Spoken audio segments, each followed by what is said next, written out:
December 8ರಿಂದ 20ರವರೆಗೆ ಬೆಳಗಾವಿಯ ಸುವರ್ಣಸೌಧದಲ್ಲಿ ನಡೆಯಲಿರುವ ವಿಧಾನಮಂಡಲದ ಚಳಿಗಾಲದ ಅಧಿವೇಶನದ ಬಂದೋಬಸ್ತ್ಗಾಗಿ ಒಟ್ಟು 6,000 ಪೊಲೀಸ್ ಸಿಬ್ಬಂದಿಯನ್ನು ನಿಯೋಜಿಸಲಾಗುತ್ತಿದೆ ಎಂದು ಗೃಹ ಸಚಿವ ಡಾಕ್ಟರ್ ಜೆ ಪರಮೇಶ್ವರ ಬೆಳಗಾವಿಯಲ್ಲಿ ನಿನ್ನೆ ತಿಳಿಸಿದ್ದಾರೆ.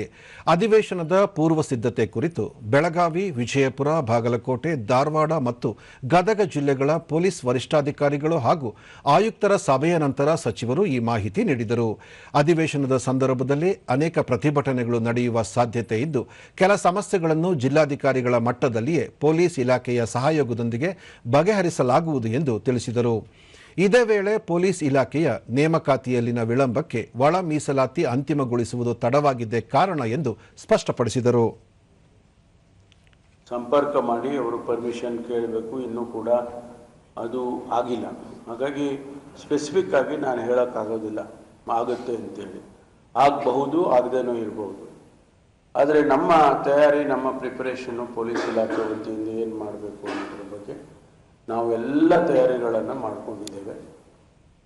ನಮ್ಮ ಸಿಬ್ಬಂದಿಯವರಿಗೆ ಊಟದ ವ್ಯವಸ್ಥೆ, ಅವರಿಗೆ ಬ್ಯಾರಕ್ಸ್ ಇಳ್ಕೊಳ್ಳೋದಕ್ಕೆ ಅದೆಲ್ಲವನ್ನು ಕೂಡ ನಾವು ಮಾಡಿದ್ದೇವೆ.